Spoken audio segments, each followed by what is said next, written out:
Hello, hello, and welcome back to the Pure Nintendo podcast. This is your weekly dose of all things Nintendo. My name is Jemma, and joining me this week, I'm fortunate enough to have two excellent Pure Nintendo colleagues with me. First of all, I have Kirk. Welcome back. I'm wondering if I'm supposed to do a USA chant since the Olympics are going on or countries are going up against each other. Is that Ooh, am I yeah, go. should I care? I don't know. I haven't watched anything yet, so Yeah, go the green me and neither. gold, I guess. Yeah. Yep. Uh, and welcome back after a couple of weeks off, Trev. Hey, thanks for having me. I know you said it's fortunate, but hold that thought when you see what I have to say or don't have to say this week. But Oh, okay. Controversial or just not a lot to say? no, nothing controversial. Just I don't know. I don't Okay, know. okay. Has Time will has tell. Trevor ever been controversial? Well, Rarely, I'll rarely. have you know I'm actually Canadian, so I'm rooting for it. No, I'm just kidding. Go Canada. Is there a Simpsons? Oh, is that the bus scene where they're putting things? Oh no, it's Go Banana. Banana. I'm thinking. Kind of sounds like Canada. Oh man, that's controversial right there. Likening them to a banana, I didn't a mean that. Ralph Wiggum banana. I love Canada. Uh, Anyway, welcome back to the show. We've got a lot to talk about as always. We've got some interesting news and anniversary, a couple of new titles to talk about, some new Lego sets, a couple of anniversaries actually, as well as the games that we're playing, including I'm very excited to talk about Nintendo World Championships and a Ranger. But first of all, I wanted to give a shout out to one of our YouTube listeners or watchers who left a cool comment, Jose Rios. Thank you very much. He said the content was awesome, and thank you for keeping him inside the gym while he listens. So you're welcome if you're listening. We appreciate it. I hope you enjoy this show as well. We'd love to hear from anyone else who has comments. So please let us know how you feel, what you'd like to hear on the show. We do read all comments. So thank you very much. But into the news, and I was very excited because I realized this weekend, or what day is it?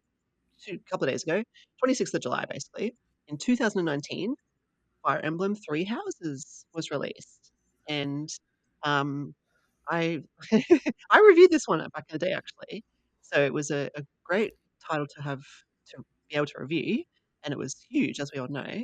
And Kirk, I know you're a huge Fire Emblem fan. I know this one's a very different take on things with the whole, you know, there's a lot to do in this game. Um, just wanted to get your memories of this one. I had to buy this game. We didn't get a code for it, and I do remember this is my memory of the game. I couldn't find it anywhere. It was sold out. I had to buy a secondhand copy from EB Games. Someone had somehow returned it already after a week. I don't even know. And so I found a secondhand copy, which was almost as expensive as a brand new copy. But that's how I got the game. So my review was a bit late because we unfortunately we didn't get a code for this one. But I thoroughly enjoyed the game, of course. But yeah, it's a different take. So Kirk, do you want to take us through your memories of Three Houses? Uh, yeah. I'll start by saying the reason I didn't review it. I probably got it later than you because I ordered the commemorative edition, and it Ah, had sold out before I was able to get it, so I had to order it from Japan.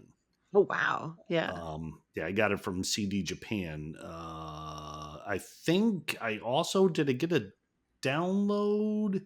I can't remember because if I ordered it Ah, from CD Japan, would I have still been able to play it in English? That that's a was good 5 years question. ago. It's so hard to put Who all knows? that back together. Or COVID even. Jeez. Yeah. No, I was really excited when this came out because it was the first time since Radiant Dawn that I was able to play a Fire Emblem game on the big screen. Everything else for Mhm. them had been for the DS, the 3DS. True. So I played it. I liked it. I remember agonizing over which path I was going to Yeah. take Yes. the first time. And I will say that I have played through two of the paths. I haven't played, I guess there are technically four ways you can get to the end. And there are three paths you can take. Um, I can't remember the names, the schools. Claude, I went with him first, the guy in blue. No, wait, Dimitri was the guy in blue. Yeah. And then Claude was the guy in yellow, and those are the two that I played. How about you? I should have looked into it a bit more. I can't remember. I definitely did. I think I chose Is There a Greenhouse? One of the, No, no. green. Or there was blue, gold, and red, and the red Oh yeah. was Edelgard, the lady. Right. I think I chose red. Wait, so there's black eagles, blue lions, and then golden Yeah. deer? Yeah, okay. Yes. Yeah, gosh. I only did 1. I didn't do 2, so you did better than I did. We talked about the replayability of these types of games as well. Um, yeah, I mean, I get caught up in these things a bit like I suppose it's a bit like, Tears of the Kingdom, for example. Different, because it's got the social aspect of the school and all that sort of thing. Tears of the Kingdom, I get very distracted, right, with all the little side quests.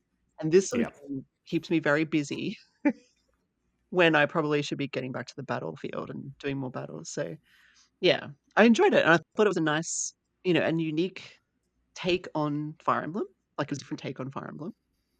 And it's, obviously had its fans because it sold out really quickly and did really well. But, as we've talked about, we're glad that we got to go back to more traditional Fire Emblems more recently.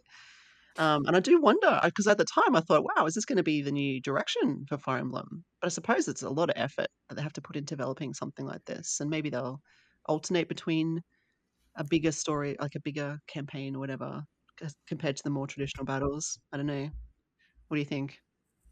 Yeah, like I said, the first time I played through it, I enjoyed it. Obviously, I enjoyed it quite a bit. It was a Fire Emblem game. Mhm. It was still a lot of fun. I think, yeah, towards the end, that loop of you're following the calendar, and when you get to this point, there's going to be a big battle. But in the meantime, well, what are you going to do? Are you going to teach a lesson?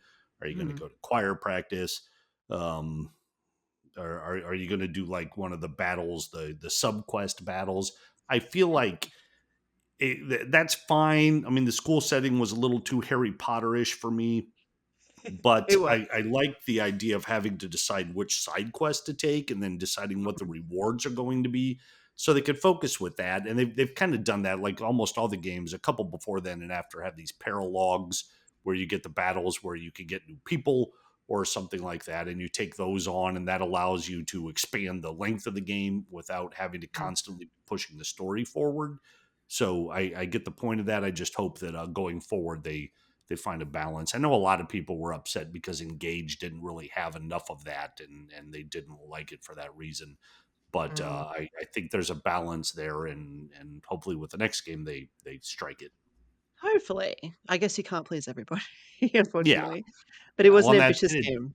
Yeah. yeah, Yeah, like true. Fire Emblem now has this whole new crowd of people because they like those kind of games. But all of us purists who have been playing it, for who knows how long, are like, this isn't what the series is about. You Yes. don't seem to get that. And then they say, well, but what it was about was almost going to die because nobody was playing it anymore. And well, that's a good argument. Mm. So Yeah, so if it revamped the series, then it's definitely a good thing. I mean, I gave it a very good score. I think I gave it 9.5. So good. I obviously was a fan and I did enjoy it. And I could see it for what it was. It was ambitious and big. And I like Harry Potter. So for me, that analogy was a good one. So, but it did seem a little on the nose. Like, you know, it, the houses, it was very similar. They had 3 instead of 4, I guess, initially. So anyway, Yeah.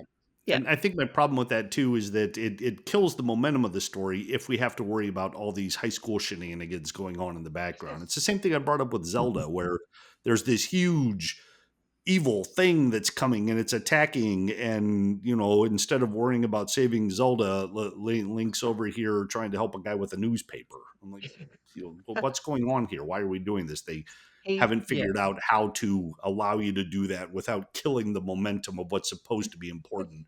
Otherwise, what's important is no longer important and you don't care anymore. Yeah. Well, Link just wanted to fall back on his journalist skills that he Yeah, he that's true. he went to He went journalism to school. college for a reason. Yeah. Yes. Well, he doesn't have speaking ability, so he needs to have the written word. Yeah. Yeah. It's a Gotta hard express himself. interview for him. Ah, very good. It starts Thank off you. good. He says, "Hey, listen," and that's all he has. You got that from Navi. Yes.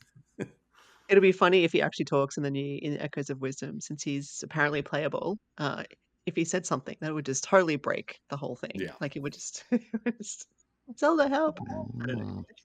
know. Anyway, thank you. That's an excellent wrap up of Three Houses. Trev, did you get to experience this one back? I was going to say back in the day. It's only 5 years ago, but still back in the 5 years No, ago.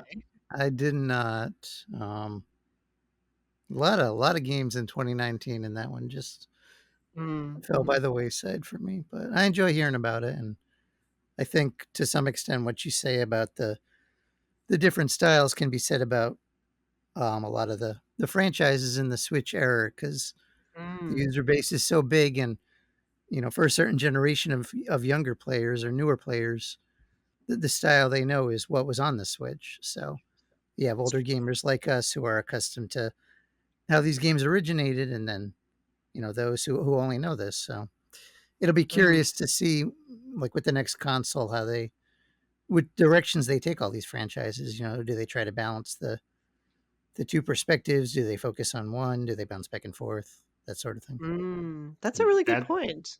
Sorry, and Trev, that's go ahead. why Yep. I want them to release Radiant Dawn and Path of Radiance on the Switch in some ways, so that all of these new Fire Emblem fans can play one of these older games that focused entirely on combat and unit optimization, and see if maybe they don't like that better, and that's the way we should go instead of worrying about all this other stuff. Yes. Hopefully they could do that one day. Nice little package, a collection for us would be cool. We love our collections. Yeah, I'm surprised they haven't actually re-released more Fire Emblem games that way, just because, you know, the games that have come out on Switch have been so well received. Um, and there are fans, like you said, new fans out there. Let's give them more and give us a taste of what we love as well. So who knows? Maybe Switch 2, right? Who knows? Honestly, We can dream. we can dream. But yeah, That's our good point. rumor of the week: Fire Emblem collection. Yes. Heard it here first, folks. Um, yeah, even Mario Wonder, they're talking about new styles of playing, Trev. Like that's a new way of that took Mario in a new direction. Mm, And you have to think, what are they going to do next for Mario? Are they going to continue that, that sort of style or something different again or go back to his roots? Like who knows, right? And it kind of takes his classic roots and then amplifies it and does new things with it. Obviously, Tears of the Kingdom and Breath of the Wild are different ways of doing Zelda. mm, Anyway, time will tell. But yes, we look forward to seeing what happens next.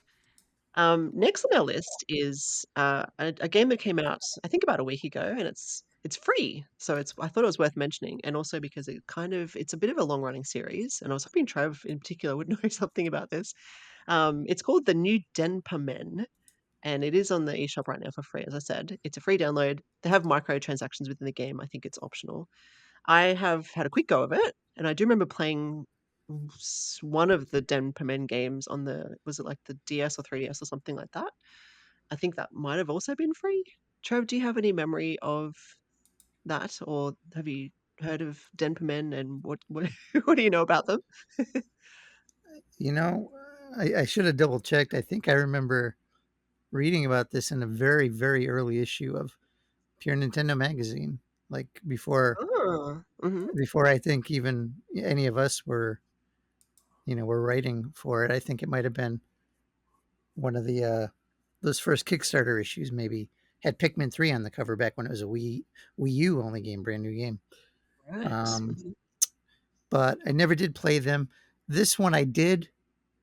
I did download because it was free, and I was pleased to see that it didn't take up a ton of memory, which is Mhm, my mhm.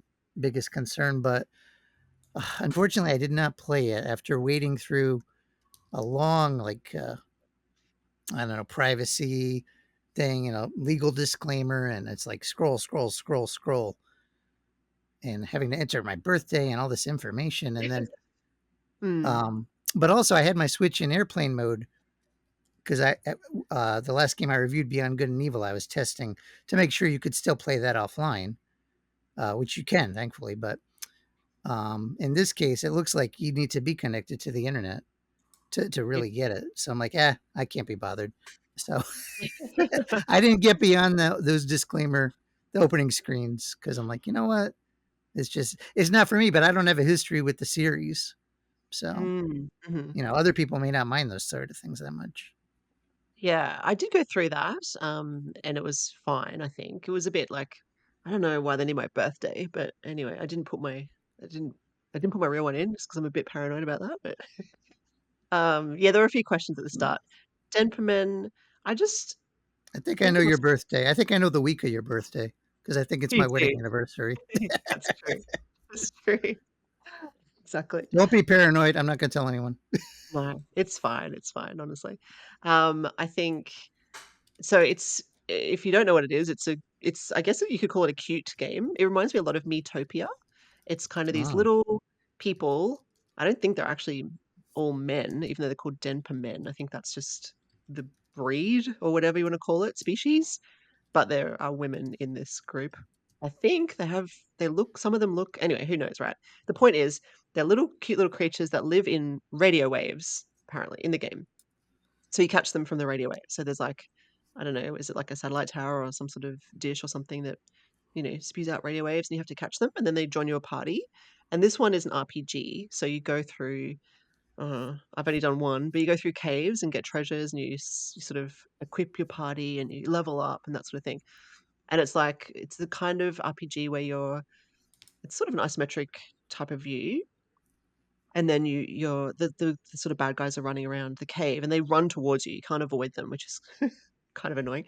But they run towards you, and then you have to do a battle, like a Final Fantasy or Miitopia, whatever type of battle, right?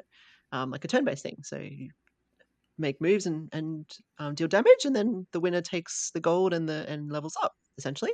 And the goal is to get to the end of the cave and to get the treasure. And I believe there's just a series of those. I haven't gone further than the first one, so I don't know. But that's the premise. I So wonder if you can even go very far because isn't it? I know it's like free to start, but it's like it was a microtransaction like a mobile game, right? mhm. I Yeah, I think think so. I wonder if it's a case of where eventually you'll get to a point where you run time out or run out of energy or probably. underpowered without having to pony up. Because why else would it be free? Yeah. Yeah, exactly. They want you to spend the money. And there's a disclaimer. You would have seen it at the very beginning. There's a disclaimer. Microtransactions are a part of this. Ask your parent, if you're a kid, obviously ask your parent before purchasing anything. So they have that little disclaimer. It's it's I don't know. It's interesting. It's cute. I don't know how much. I mean, my son played it with me. We spent barely any time on it, but we did play it together briefly, and he thought it was cool catching these little creatures in radio waves. So, and he's 11. So from his perspective, he thought it was pretty awesome. He liked the look of it. It's very uh, bright and colorful, cartoony as well. The little creatures are cute, like I said. So it might be more aimed at a younger audience, and it might be a good introduction to RPGs, I suppose. You could look at it that way as well, Mm. in terms of the turn-based battles. Oh, I think it Yeah. had pretty good download numbers. I don't remember what the announcement was, but I think it had Mm. been successful in its first week or whatever. Yeah, yeah. And because my kids really liked Miitopia and it has that same or similar look, it doesn't seem as customizable. You can definitely give your party, like I said, equipment, clothing and whatever to beef up their stats like defense, etc. Um, but the attacks are fairly simple, which makes it easy. And almost it's like an almost automatic, like you can kind of get them all to attack together. You just press the relevant button kind of thing. So it's fairly simple combat, which, like I said, is good potentially for kids or newcomers to the genre. Oh, wow, If 100,000 in a day. I thought it was in a week. That was Oh, just in the wow. day. That's So that's pretty good. well, you slap the word free on it, and then, "Oh, that's Yeah. your plan. Get us addicted, then jack up the price." uh, Yeah. Kirk, is this anything you've heard of? Have you ever heard of Denpa before?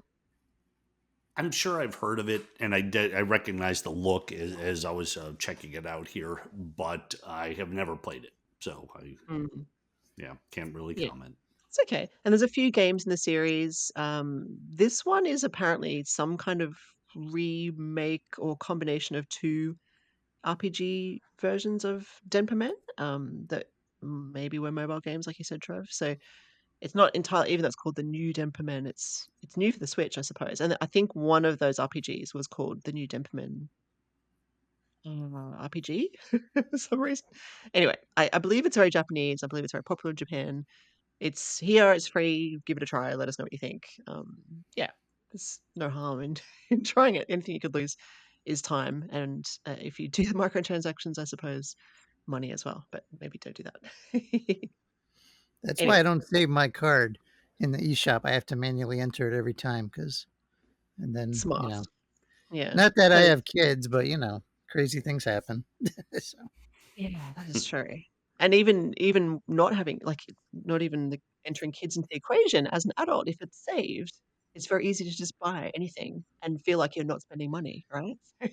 Well, especially when it's cheap. Like I remember playing, what was that Kirby? Was it Super Clash, where you could Oh buy like yeah. apples, and they're Yes. like what 49 cents or 99 cents, and I'm like, oh, that's nothing. But you do that a few times, Yeah. and next thing you know, it's like, wait, what am I doing? Yeah. Yeah. Exactly.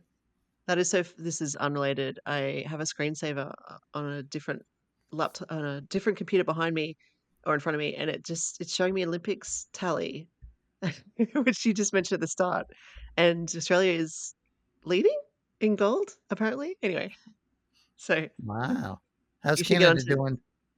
I don't know. I can only see the top three, so it's Australia, Uh, China, and United States. So you should jump on board. anyone can miss Canada, all tucked away down there.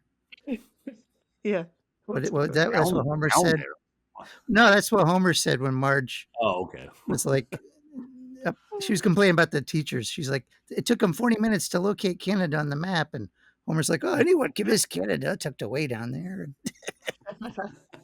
I can't remember Cool. I'm sorry. I can't remember what it's from. That's okay. All That's what I right. was Well, let's. thinking about while you were talking about Fire Emblem. I'm trying to think of Canada quotes from The Simpsons. Totally disengaged on Fire Emblem. Yeah, Yeah, I get it. it's a life well We spent. need a Fire Emblem engage, I guess.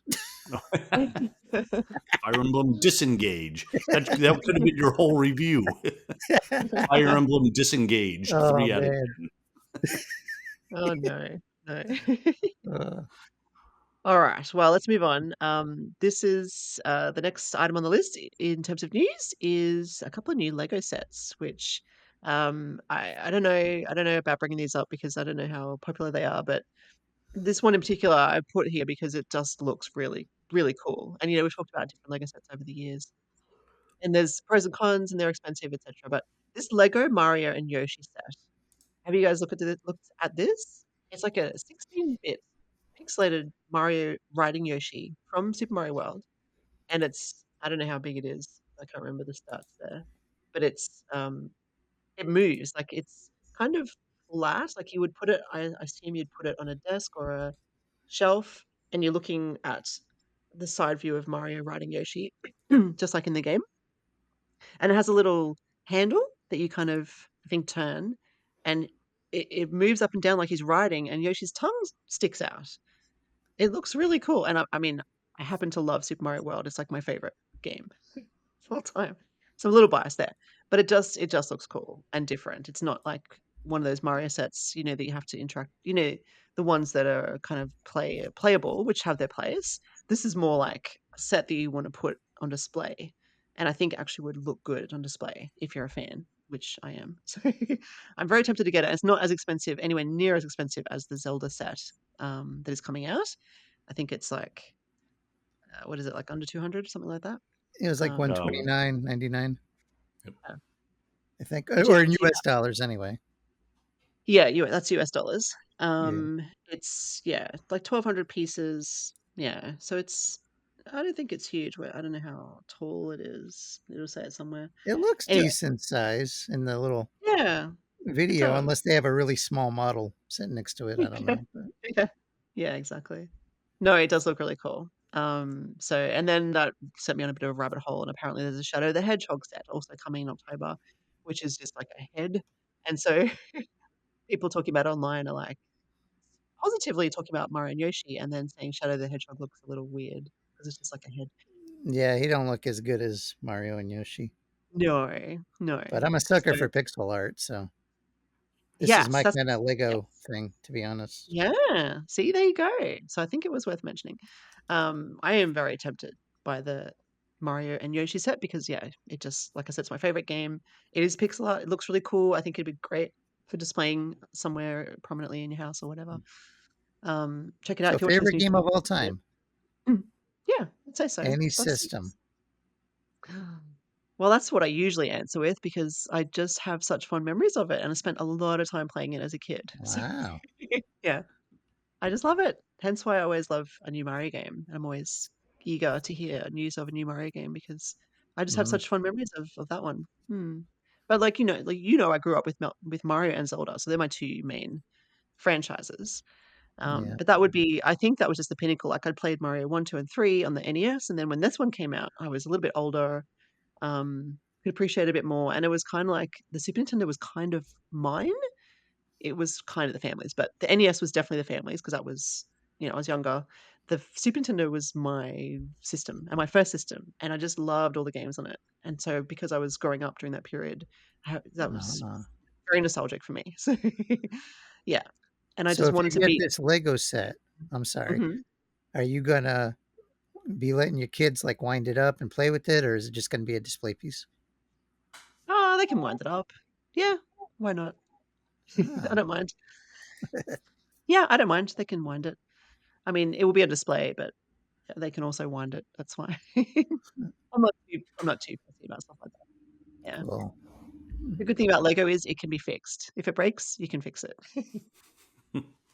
And we do have because my eldest is quite into Lego, so we actually do have a few Lego sets dotted around the house already, that are typically Star Wars themed. There is one, the Bowser one that I got for him for his, birthday, I think, a couple years ago, so there's that one sitting in the lounge room, which looks really cool. So Mario and Yoshi could sit next to Bowser. That would work, I think. Mm. Different styles though, but anyway, yeah. So that's my Lego news for the week. Another anniversary. Who popped this one in to the list? Game Boy. The Game Boy is celebrating 35 years in the US this week. So July 31st, Yeah, 1989. almost to the day. Yeah, that's crazy. Wow. 35 years. Did you get one at the time, Trev? Like, what was your story with the Game Boy? I didn't. I not at the time. No, so I didn't really get a proper handheld till a little after the Game Boy. Prior to that, they had like these Tiger handheld games Hmm. that were basically like calculator, simple little LCD screen games, but they were cool. And for For those of us who 10 could, minutes, they were cool. yeah, maybe not even 10 minutes, maybe 7, 8 minutes. Anyway, um, when I finally could get a handheld, I got a system called the Atari Lynx, Oh, which yeah. Ah, was 16-bit and had color and it had really the hardware was pretty incredible. I had scaling, I had effects like the Super Nintendo, and but unfortunately, it didn't have Nintendo. It didn't have the games.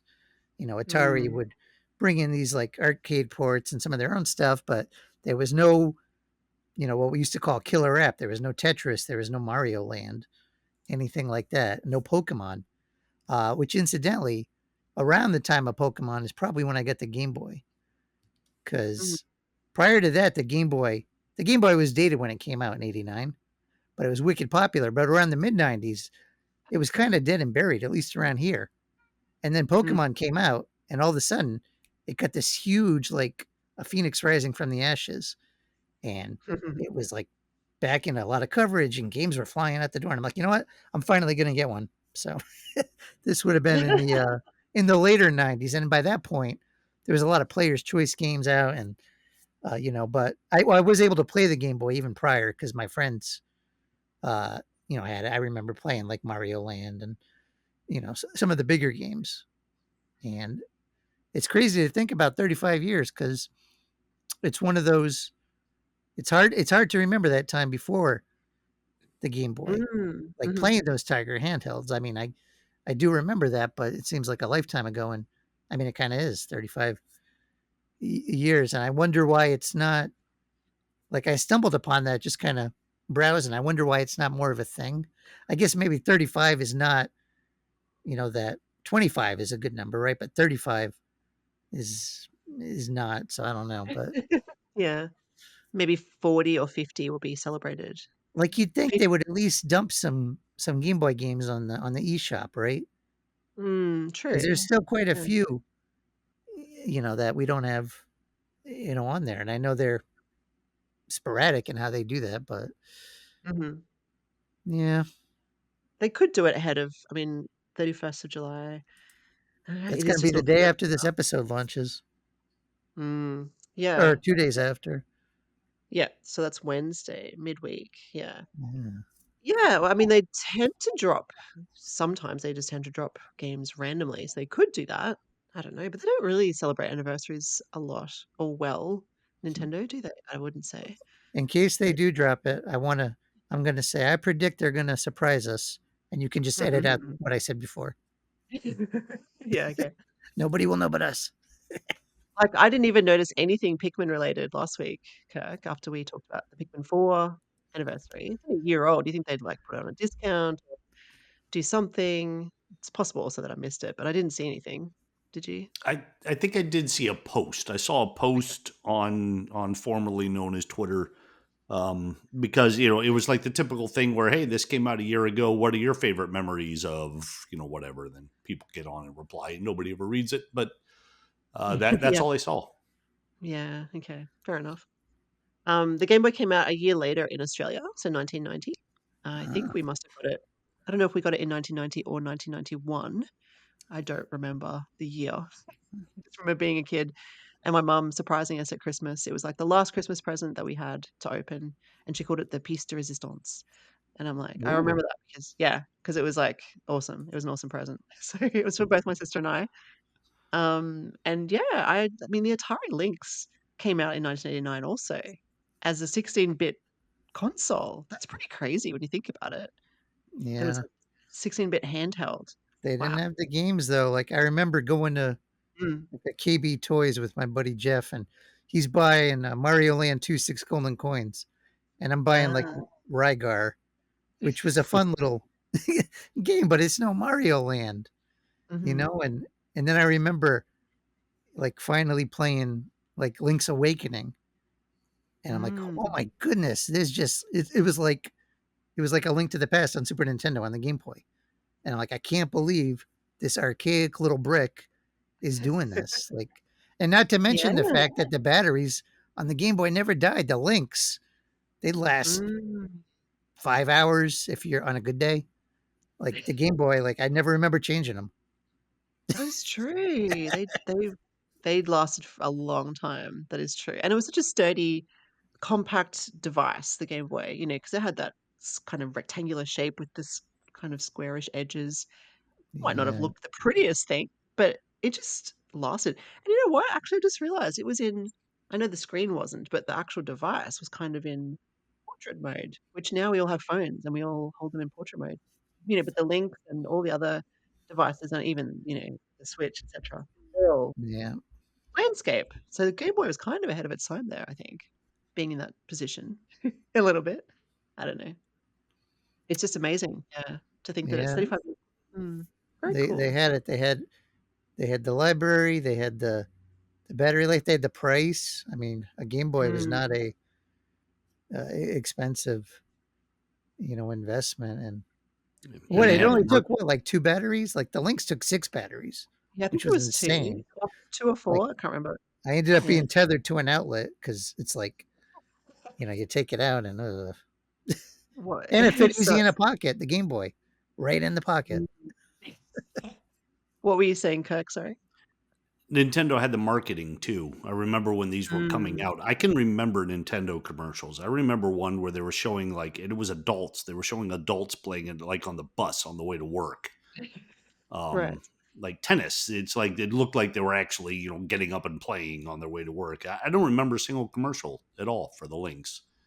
Um, Mm. like the only thing I remember about that, I did have a friend who had it. I cannot remember a single game that he had except for there was like a pinball pack, and one of the games in it was Police Force. And I used to love Ah, that game because that is the pinball machine they had in the rec room of the center of my college. So I was like, thrilled to be able to play Police Force, but I can't remember a single other game on that system. I've got that cart. It also has a Elvira pinball table Ah, with it. yeah, that's right. That's right. Two tables. Yeah, and great Police Force, speech. great game. Yeah. Yeah, It's actually interesting that the Game Boy was like you kind of said it was this it's monochrome like colors. It's boxy shape. It's like simple graphics. It wasn't 16-bit, that's for sure. Was it? What I don't know what bit it was. Was it 8-bit? I Was it guess even just 8-bit, yeah. 8? Yeah, but it still did well. Just like the Switch does well against its main competitors. PlayStation and Xbox.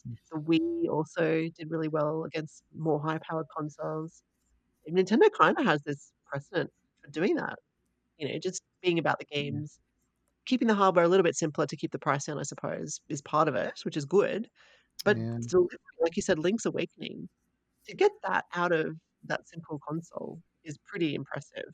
And, then you see things like Tears of the Kingdom out of the Switch, and you wonder why or how Nintendo gets gets the most out of its system. It really does. It knows how to use the what it's got at its hands. Like use the power that it has available to it as best it can, like optimize it essentially. So yeah, optimized. yeah, it's impressive. It's very impressive. Hmm. Kirk, I'm guessing you didn't have a Game Boy, did you? I got one late because after I got the GameCube and Mhm. was getting back into gaming as a result of that, I decided I needed something to play. So I picked up a Game Boy Advance. Mm, mhm. Or was it? Yeah, I think that's what. Sure, it was a GBA, and I had it until about 2 years ago when my kids bent the screen back and Oh, no. Oh, ended its life. Yeah, like when they're old Oh. enough to know better is when they do it. Yeah. man. Excellent. Well, Hey, thank you fun for that. fact, I'm sorry, Yeah? let me just No, throw go this for out. it. I know Kirk said he Okay. doesn't remember a Lynx commercial, but if you wanna see a young Toby Maguire, I can think of at least one Lynx commercial that had him in Oh, it, so look that up Really? on YouTube. Okay. Maybe you can find a clip, Gemma, maybe play it in the I'll background while we're try. talking I'll here. try. I'll try.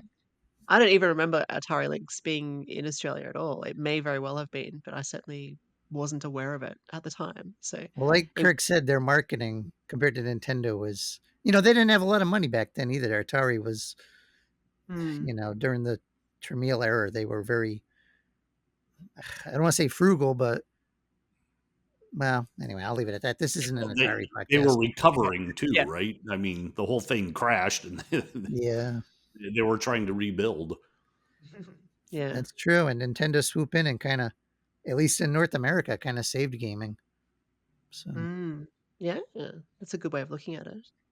Anyway, let's move on to our final piece of news, which is a new collection for Borderlands, Borderlands Collection Pandora's Box, which is currently 75% off. Who would like to talk to this one? I can, and I added that specifically because of the price. There are Mm. like two or three different Borderlands packages available digitally in the eShop. Mhm. They've just announced 2K has just announced this new package, which is available now, Pandora's Collection, Borderlands Collection, Pandora's Box. It's digital only, which is too bad. I mean, because they've got the word box right there in the title. There should be like a whole thing you can get here. But if you're a Borderlands fan or just saw the movie and want to dig into it, it has Borderlands, Borderlands 2, Borderlands 3, Borderlands the prequel, Tales from the Borderlands, and new Tales from the Borderlands, as well as all of the DLC. It's normally $150, but until August 16th, it's on sale for $37.50. That's crazy. What? Yes, that is a ton of content that you are getting for almost nothing. Well, I shouldn't say almost nothing, but compared to what the actual price is, that's a huge Yeah, discount. So, that is a huge awful discount. lot of Wow. games. And I've never played a single Borderlands game. So if I were to start, why not? $37, get them all, and just hope that you like it. Yeah, I've not ever either played any Borderlands. I know there's a movie coming out soon. I don't know if it's already out in the US. It's coming out here in August. I think it has is it Margot Robbie or someone big, isn't it? Trev, are you aware of the games at all? Have you played any only of by these? only by name. Hmm. Yeah. Sorry, yeah, not too No, familiar, but that's a deep me discount. neither. Yeah. Well, if you're listening and you happen to have, you know, benefited from that discount, let us know by all means. And if it's worth it, because I mean, price wise, it seems worth it for sure. Yeah. And it Yeah. looks like the price that sale is only available to Switch owners. I was poking around the site and it even said, "Hey, Nintendo Switch owners, check this out. It's available on other consoles," and they haven't marked it down. So You gonna Yeah, splurge yeah. for it, Kirk? I don't think so. Well, you know what? See, they're doing it too quickly because that could very easily be what I've for a long time now been calling my Twilight games on the Switch. Mhm, mhm. That's an awful lot. I think these games look great, and I am looking forward to seeing the movie. It comes out August 9th in the US. Mhm. Um, Yep. Oh oh, wow. and you're asking who's in it. It's got Kate Blanchett, Kevin Hart, Jack Black, Oh, yeah, that's right. Jamie Lee Curtis. Um, It's got a whole lot of people. That's right. I did see Got a poster Bowser. for it. Bowser. Yeah. Yeah. but Yes. I Pretty good. don't know that I'll want to commit to that many games by August 16th. So, and then I'll hate Mm, myself later on. But these aren't typically the type of games I'm that good at. These first person shooters, I've never really excelled at yeah. that. So, Me neither. It's not typically my style, but they have their place, like I like to say, and they're well received generally, right? Like they've been around since 2009 or yeah, something, I think, the yeah, series. So yeah, huge you could do following for these games. yeah, and it's nice to see them on the Switch. I think in this format. So yeah, and I just can't believe that bundle. It's just so jam packed. It's just ridiculous. I don't think I've ever seen such a collection. That's huge. Anyway, thank you for bringing that to our attention. Let's move on to the games that we're playing. And I am super excited to talk about Nintendo World Championships NES Edition because I talked about this a few weeks ago before it came out, how I was looking forward to it. And I finally got it during the week and I've been playing it. Trev, you will love it, I think, because you're an NES fan. So, you and I, we're NES fans. We grew up with NES. Mm. And so a lot of these games I've played, most of them, probably do I want to say all of them? I think all of them, bar one or two, I have played. Some a lot more than others. Like Mario, for example. Super Mario Brothers 1, 2, and 3. Definitely played them to death as a kid. Um, Kid Icarus, I played a lot of, although I wasn't very good at it. There's Donkey Kong, which I think we've all played Donkey Kong somewhere along the lines, even if it's just at an arcade or something. Even I played it maybe 2 years ago at an arcade. They had an old retro system there. I'm like, cool, Donkey Kong. So Pretty sure I had it in television port, right, Kirk? Oh yeah, yeah, we had it. Yep, it wasn't good, but yeah, I played that on the Intellivision. wow, I wasn't sure if he was serious then or not. Yeah. Nope. Yeah, it came through Coleco. Coleco was releasing games like Ah, that, the Nintendo cool. games, and they made the Intellivision version, and they made them bad so that nobody would want to buy it, and instead would buy it on Coleco. Okay, fair enough. That's your game. Yeah, so it's really fun. It's the premise, I guess, is that they're short bursts of gameplay from these titles that you know and love, or I know and love. If you've grown up with Nintendo, you will know and love, and you're aiming to do them as quickly as possible. And it's so fun. It's so fun. I've been playing it with my son during the week while he's been off sick. We've had a little bit of time to jump in and play some of these games. And he has not played these. He didn't grow up with them. He obviously he's 11, and he's still enjoying it because I was curious about whether someone who hadn't played them would also enjoy them. And he's aware of the likes of Zelda and Mario, of course, because I'm a huge fan and we've got all the games. And he's even, I think, maybe played the original Mario Brothers at some point on the Switch, online or something. But it's really satisfying to jump in, and we did play the multiplayer mode first because we had sort of three of us doing that. We kind of all had our wins and losses, but essentially the multiplayer option pits you against. I think it's only four people, but anyway, locally, sorry, and then you you can either choose which ones you want to do, or you can do like a little pack, and it might be some sort of Mario pack, or it might be a speedrun pack, or it might be whatever. And so we did a few of those, and then I think I prefer the one player mode just because we take turns. Then we can play like, for example, Link, the Legend of Zelda, the original game, and we can take turns being trying to get to. The very first one is so simple and short, but we've done it a bunch of times. So even though it only takes like seconds, you end up doing it over and over and spending a lot of time on it. And it's literally the start of the game where you have to walk into the cave and get the sword. And the old man says it's dangerous to go alone. Like that's it. You just have to go in there, get the sword. That's all you have to do. Challenge complete. But you have to get there as quickly as possible. And then you get a rank, and it's like C, B, A, and then S is the best. And so your aim is to get an S in everything. So we're pretty good. We get A's and A pluses. There's A double plus, and then there's S. So we're trying to get at least A double plus in everything. And then S is the ultimate goal. And we're doing, for example, surprisingly, Donkey Kong. We've got S's in almost everything in Donkey Kong. And I have played it, like I said, but not a lot. Not like Mario. But Mario, I struggle. I don't think I've got any S's in Mario Brothers 1. It's all A double plus or A plus. And Trev, the very final, there's like, I don't know, 20 different challenges for Mario, for example. And the very last one is called a legendary. Like they go sort of normal, difficulty, hard, expert, and then legendary. The very, very final one is legendary. And you have to complete Mario Brothers 1 as quickly as possible. Like The whole literally game? get, yeah, and rescue the princess. Hmm. They give you like hints to use the warp pipes if you want to read that information, which you should if you're speedrunning, I guess. But like ideally you go through level 1-1, 1-2, take the warp to 4-1, 4-2, take the warp to 8-1. You do 8-2, 8-3, and then 8-4, and you complete it. And it takes about 10 minutes speedrunning, right? Because you're just running. You're not collecting power ups. You're not killing Goombas. You're just running as fast as you can and try not to die so that you get the best time possible. So it's really fun. It's really, really fun. Um, there's things like Balloon Fight, which are a little bit more obscure and I find a bit harder. I'm Hmm. not super familiar with Balloon Fight. I have played it.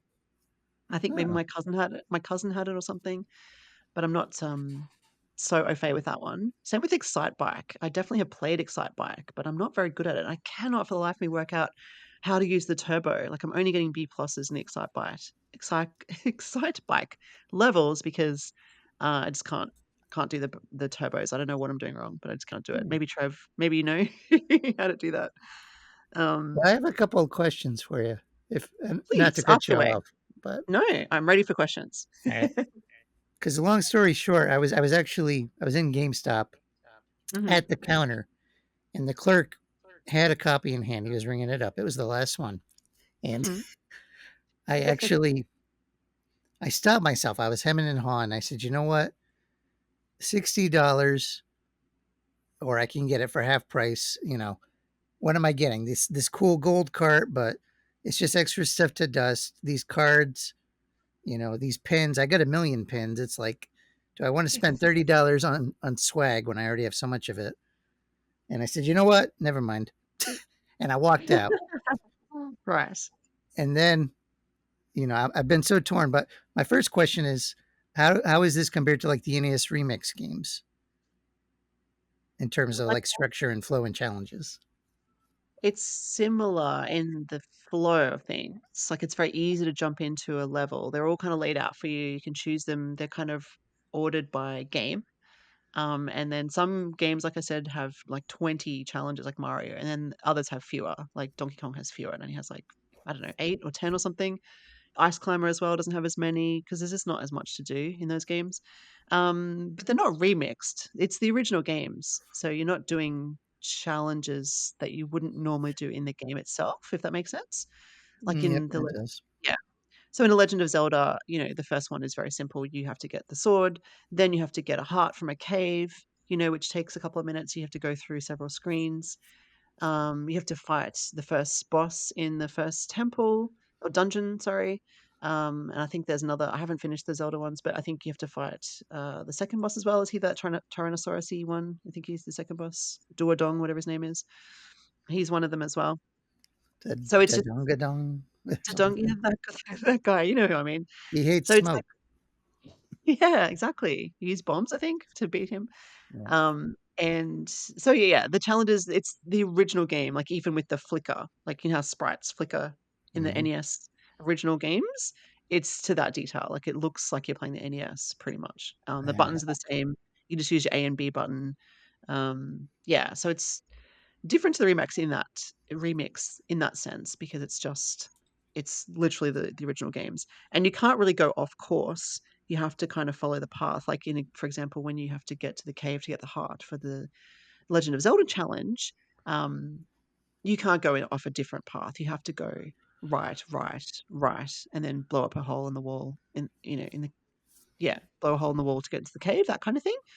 So it's pretty prescriptive. And my son is very curious. He's like, "Oh, what happens if we do this?" And it kind of rewinds for you. It's like, "No, you can't go that way. You've gone too Uh, far. Or that screen's not available, or whatever." So it's very much just that little snippet of the game for that challenge. Yeah, okay. And my yeah. last question, let's say I do grab this digitally and Mhm. keep my Switch in airplane mode for whatever reason, or or not renew Switch Online, whatever. If I'm just playing offline, do you think it's worth it, or is it too online focused with like the leaderboards and competition and whatnot? Well, I think it's fine because the online section is separate as far as I can tell.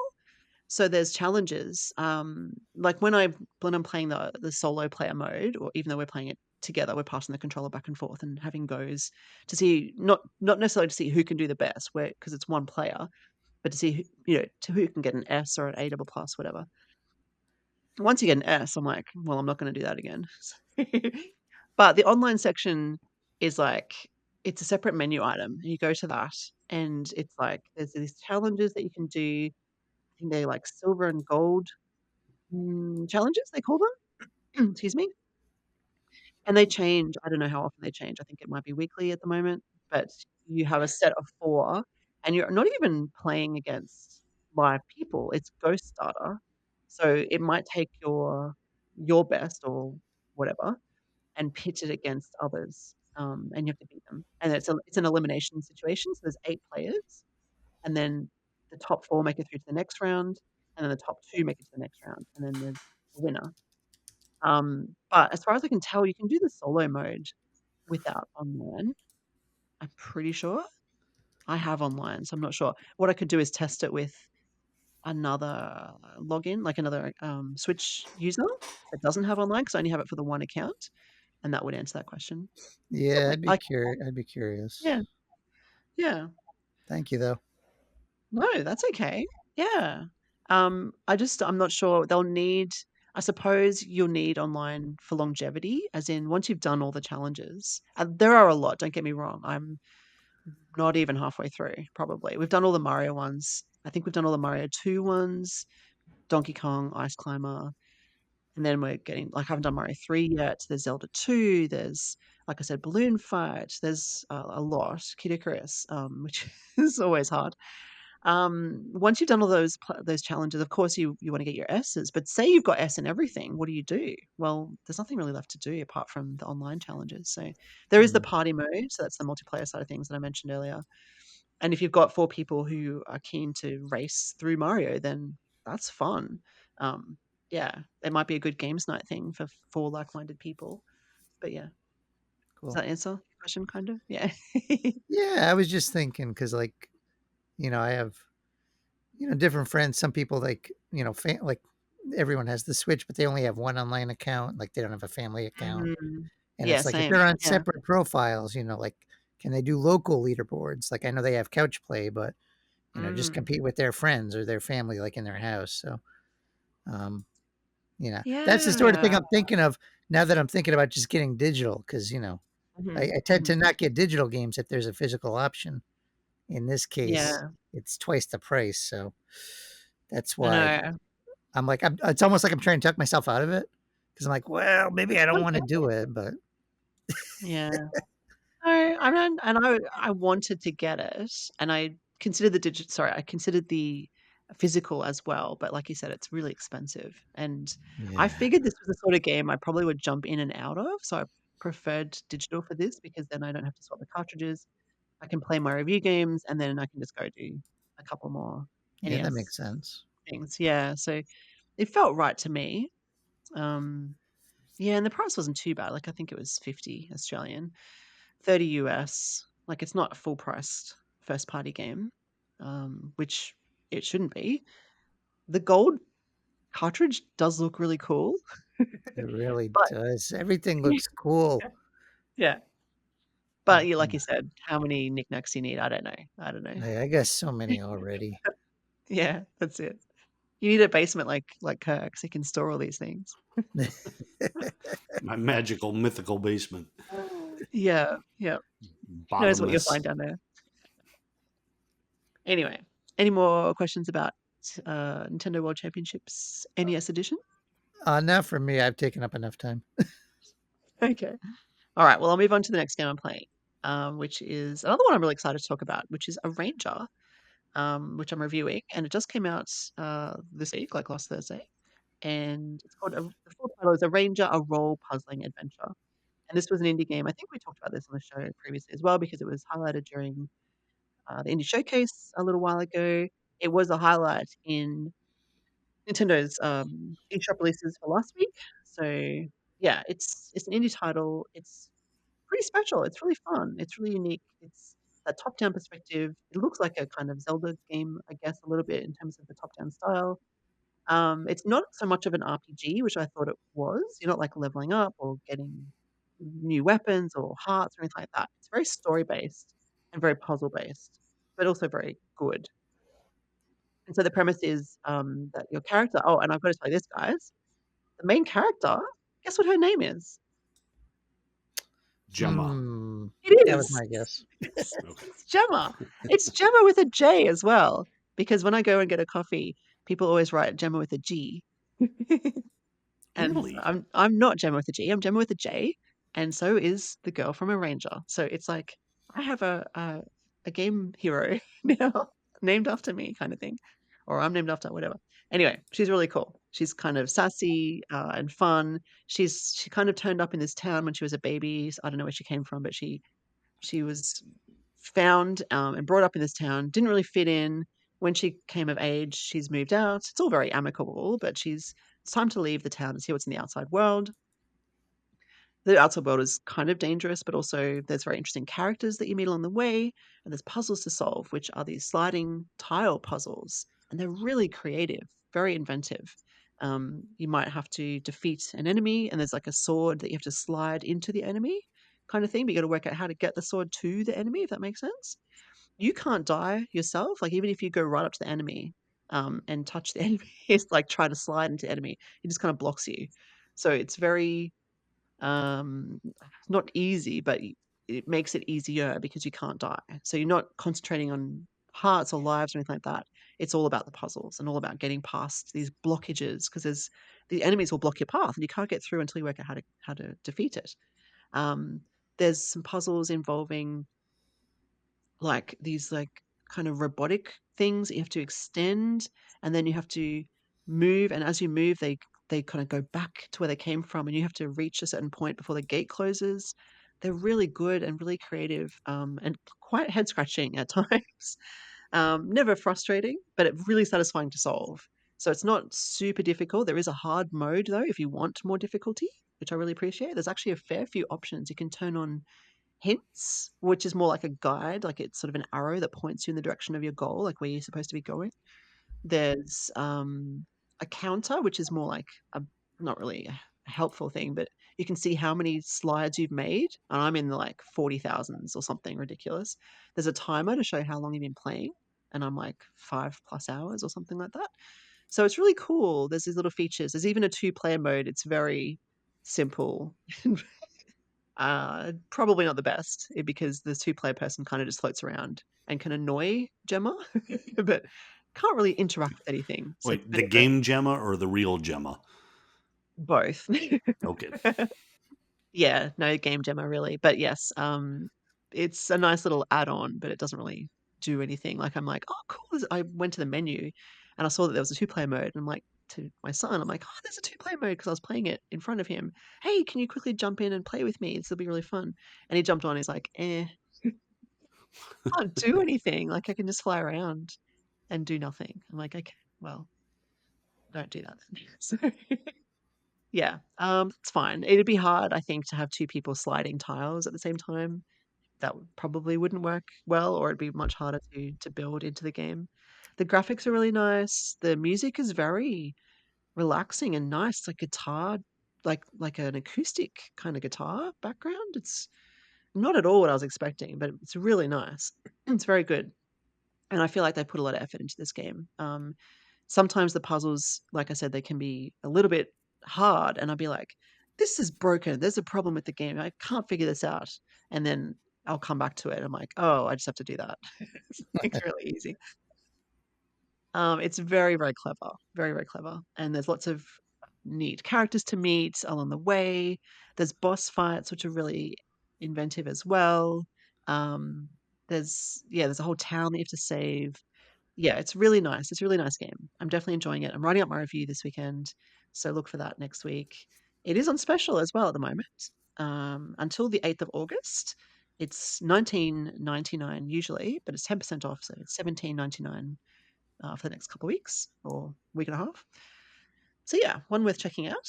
But I've definitely spoken enough now. Kirk, you had something. Neo Sprint. Would you like to tell us about that Yes, after a month or maybe even two of all these really deep, long JRPGs, one?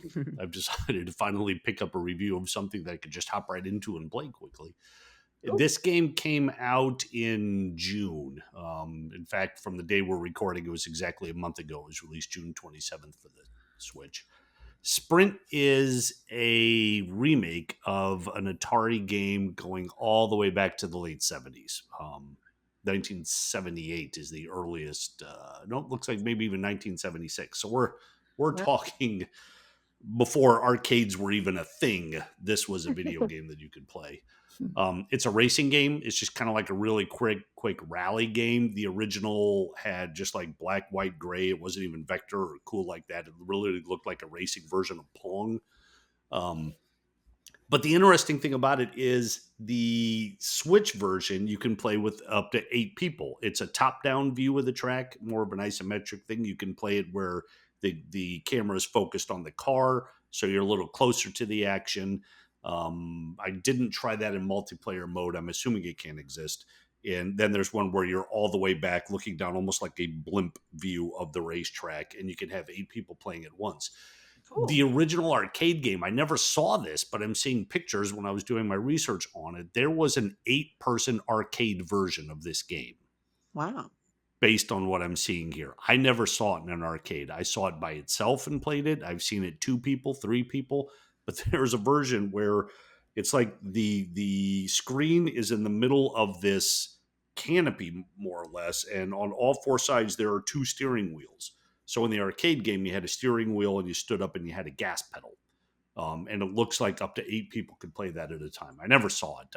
I don't know if it actually made it out into the wild or was just a concept, but there are Yeah. pictures on the web, so go try to find it. The first Cool. 8-player game that I can even imagine.